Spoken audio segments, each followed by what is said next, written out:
Setelah memenangkan 4 gelar Premier League berturut-turut pada musim sebelumnya, Manchester City kini tertinggal 12 poin dari Liverpool, dan berada dalam posisi sulit untuk mengejar pemuncak klasemen. Selain itu, peluang mereka di Liga Champions juga hampir sirna, setelah kalah dari PSG pada Kamis lalu.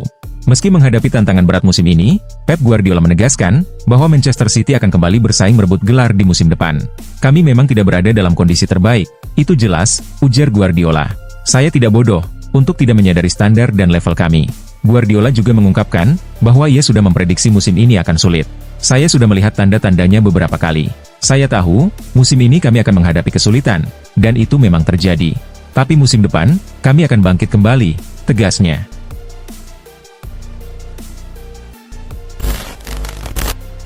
Trent Alexander-Arnold sering dianggap sebagai salah satu bek kanan terbaik di dunia saat ini. Penampilannya bersama Liverpool kerap memukau, terutama karena kemampuannya mengirimkan umpan yang sangat akurat, baik umpan silang maupun umpan jarak jauh. Trent juga dikenal sering mencetak assist, berkat operan-operannya yang presisi. Sebelum era Trent, Inggris pernah memiliki David Beckham, yang juga terkenal dengan kemampuan luar biasa dalam memberikan umpan. Mantan bek kiri Manchester United, Dennis Irwin, mengaku sangat terkesan dengan kemampuan Alexander-Arnold. Ia bahkan membandingkan Trent dengan David Beckham, meskipun keduanya bermain di posisi berbeda. Arnold mirip dengan David Beckham dalam hal umpannya. Jika Anda melihat keseluruhannya, umpannya sebaik siapapun yang pernah saya lihat dalam permainan ini, puji Irwin.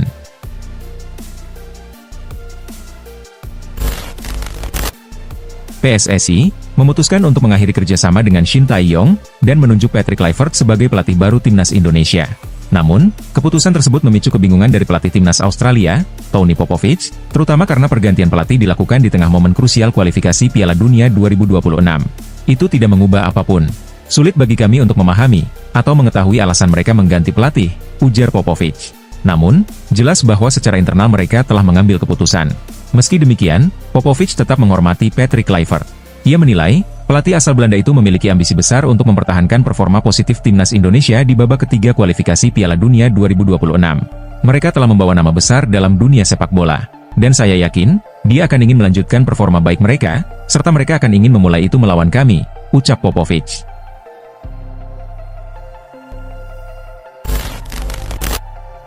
PSSI saat ini tengah fokus menyelesaikan proses naturalisasi Ule Romeni dan Jairo Riedewald. Diharapkan, permohonan perubahan kewarganegaraan kedua pemain tersebut segera diproses oleh DPR RI. Berita tentang kedatangan Ule dan Jairo pun menarik perhatian media Vietnam, Soha. Mereka khawatir, kehadiran dua pemain asal Belanda itu akan membuat timnas Indonesia semakin kuat, dan menjadi ancaman serius bagi timnas Vietnam. Pelatih baru Indonesia memiliki langkah khusus, yang bisa memberikan tantangan besar bagi tim Vietnam, tulis Soha dalam artikelnya. Federasi Sepak Bola Indonesia dan pelatih Patrick Kluivert baru saja menyetujui rencana baru yang dapat menjadi ancaman besar bagi lawan-lawan di Asia Tenggara, termasuk Vietnam, lanjut media tersebut.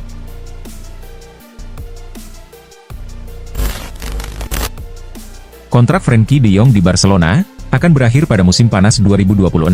Hal ini membuat musim panas mendatang menjadi momen potensial bagi Barcelona untuk mendapatkan keuntungan dari penjualannya, terutama jika De Jong tidak memperpanjang kontraknya di klub, yang menjadi salah satu skenario terburuk bagi Barca. Menurut laporan terbaru dari Sport, negosiasi antara Barcelona dan De Jong tidak menunjukkan kemajuan berarti. Kedua pihak masih belum menemukan kesepakatan, dan pihak De Jong juga tidak menunjukkan tanda minat atau keinginan untuk memperpanjang kontraknya. Barcelona berharap perpanjangan kontrak ini dapat menurunkan gaji De Jong sambil memberikan keuntungan finansial bagi klub jika sang gelandang dijual. Namun, tampaknya De Jong masih berselisih dengan manajemen klub, dan kecil kemungkinan situasi ini akan berubah dalam waktu dekat.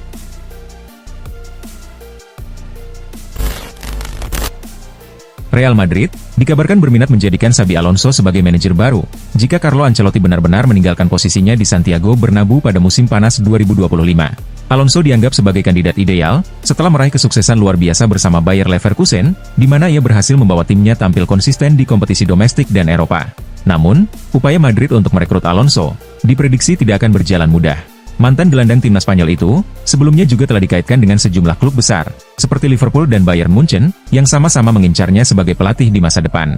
Dengan reputasinya yang semakin bersinar, Alonso diperkirakan akan menjadi rebutan banyak klub papan atas. Selain itu, fakta bahwa ia bisa didapatkan tanpa biaya transfer, membuat persaingan semakin ketat. Klub-klub elit Eropa pasti akan bersaing keras untuk mengamankan jasa Alonso.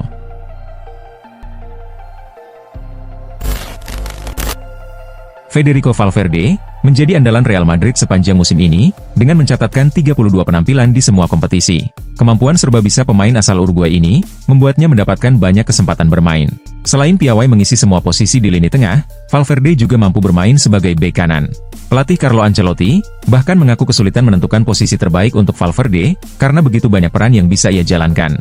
Dia adalah pemain yang sangat lengkap dan penting karena mampu bermain di berbagai posisi dengan sempurna, ujar Ancelotti. Sangat sulit menemukan bek kanan seperti dia, dan saya sendiri kesulitan menentukan posisi terbaik untuknya.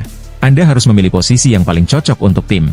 Dia mungkin adalah pemain paling lengkap di dunia sepak bola saat ini, karena mampu menjalankan berbagai peran dengan sangat baik, tambah pelatih asal Italia tersebut.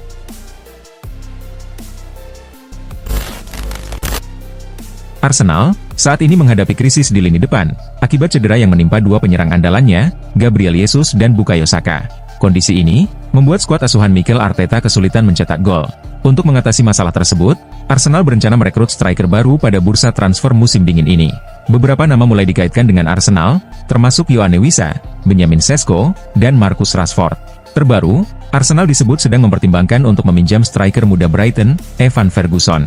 Namun, langkah ini terkendala oleh aturan peminjaman pemain di Liga Inggris. Berdasarkan regulasi, setiap klub hanya diperbolehkan meminjam maksimal 2 pemain dari tim Liga Inggris lainnya.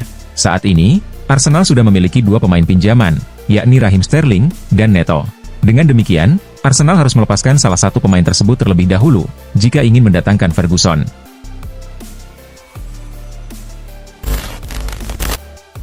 Federasi Sepak Bola Malaysia mengumumkan langkah penting pada Sabtu 25 Januari 2025 terkait rencana menaturalisasi 8 pemain keturunan Malaysia.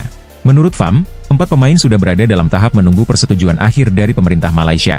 Sedangkan 4 lainnya masih dalam proses penyelesaian administrasi. Identitas para pemain tersebut, baik yang bermain di liga domestik maupun di luar negeri, belum diungkap.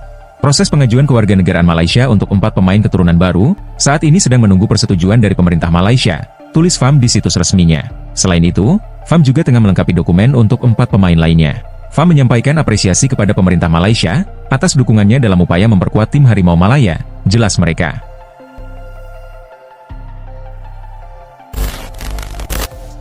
Mantan pembawa acara BBC, Des Linam, menyarankan Gary Neville untuk mempertimbangkan kembali karirnya di dunia kepelatihan dengan mengambil alih posisi Ruben Amorim di Manchester United. Neville, yang pernah menjadi kapten Man United, dinilai oleh Linam memiliki kualitas yang dibutuhkan untuk membenahi situasi di Old Trafford. Gary Neville memiliki ikatan kuat dengan Manchester United. Dia pasti merasa terluka melihat kondisi klub saat ini, tulis Linam dalam kolomnya di Telegraph. Dia memiliki kepribadian yang tegas, dan dapat menjadi sosok berpengaruh di ruang ganti. Selain itu, dia juga seorang pebisnis yang cerdas. Meski sudah lebih dari 3 tahun sejak saya pertama kali mengusulkan hal ini, dengan para pelatih sementara yang terus datang dan pergi di United, Neville tetap menjadi pilihan terbaik di mata saya.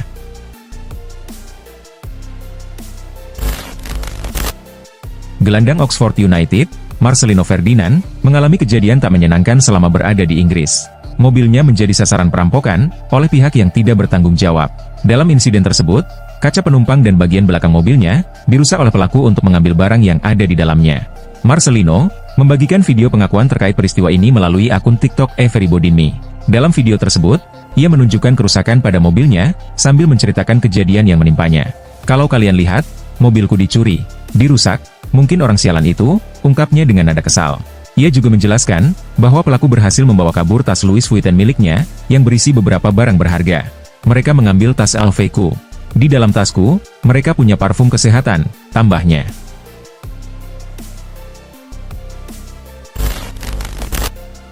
Pelatih Sergio Conceição mengungkapkan bahwa Rafael Leao kini menjadi sosok yang semakin lengkap setelah memahami bahwa dalam sepak bola modern, tugasnya tidak hanya menyerang, tetapi juga membantu dalam bertahan. Hal ini disampaikan Conceição usai AC Milan menghadapi Girona pada pekan ke-7 fase grup Liga Champions. Jika saya tidak menyadari hal ini, untuk apa saya di sini? Saya berbicara dengannya, dan kami mendiskusikan pentingnya memahami bahwa meskipun ia seorang penyerang yang menguasai bola, ia juga harus berperan sebagai bek saat kami kehilangan penguasaan bola, ujar Conceição. Ia tidak perlu merebut bola seperti bek sejati, tetapi ia harus siap berkontribusi dalam organisasi pertahanan kami, karena kami mengandalkan seluruh pemain. Ia terus berusaha menjadi pemain yang lebih komplit. Jika kebiasaan ini terus berkembang, menurut saya ia akan menjadi pemain yang jauh lebih tangguh di masa depan, tambahnya.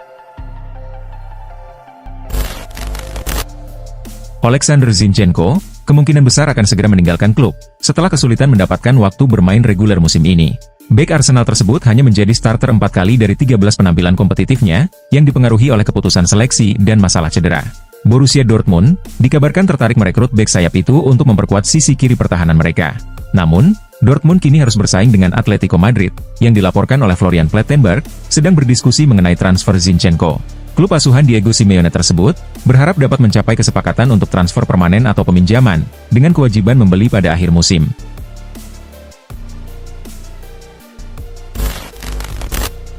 Manchester United telah memberikan izin kepada Antony untuk bergabung dengan Real Betis dengan status pinjaman. Sementara itu, Marcus Rashford dan Alejandro Garnacho terus dikaitkan dengan kemungkinan hengkang menjelang penutupan bursa transfer. Untuk mengantisipasi hal tersebut, United mempertimbangkan sejumlah opsi pengganti, termasuk Christopher Nkunku dari Chelsea sebagai target utama. Menurut laporan Sportson, Joao Felix juga masuk dalam daftar incaran. Bahkan, klub telah menjalin komunikasi dengan agen Felix, Jorge Mendes, untuk membahas kemungkinan transfernya ke Old Trafford. United diketahui sudah lama tertarik pada Felix, yang sebelumnya menjadi target saat masih bermain untuk Atletico Madrid. Di sisi lain, Felix juga dikabarkan bersedia pindah ke klub lain, karena kurangnya waktu bermain di skuad Chelsea.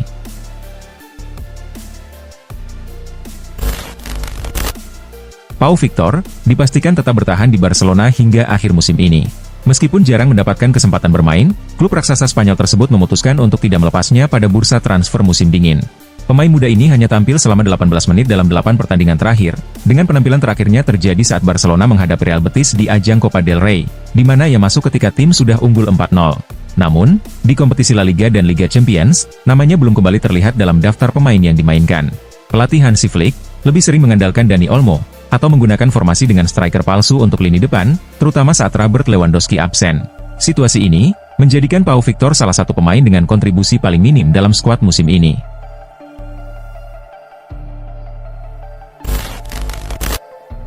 Real Madrid dikabarkan tengah mengamati striker Aston Villa, John Duran, sebagai salah satu target potensial di bursa transfer. Menurut laporan dari Vichajes, raksasa Spanyol tersebut mulai mempertimbangkan serius pemain asal Kolombia itu, meskipun Kylian Mbappe saat ini tampil gemilang. John Duran dianggap sebagai salah satu talenta paling menjanjikan di Premier League saat ini. Beberapa klub besar Eropa seperti PSG juga menunjukkan ketertarikan pada Duran. Al Nassr juga menjadi opsi lain dengan tawaran menarik. Namun, Real Madrid dilaporkan baru saja masuk dalam perburuan pemain muda ini, menandakan keseriusan mereka untuk memperkuat lini depan. Di sisi lain, pihak Aston Villa tidak berniat melepas Duran dengan harga murah. Klub Premier League itu hanya akan menerima tawaran di atas 1 triliun rupiah untuk menjual striker muda mereka.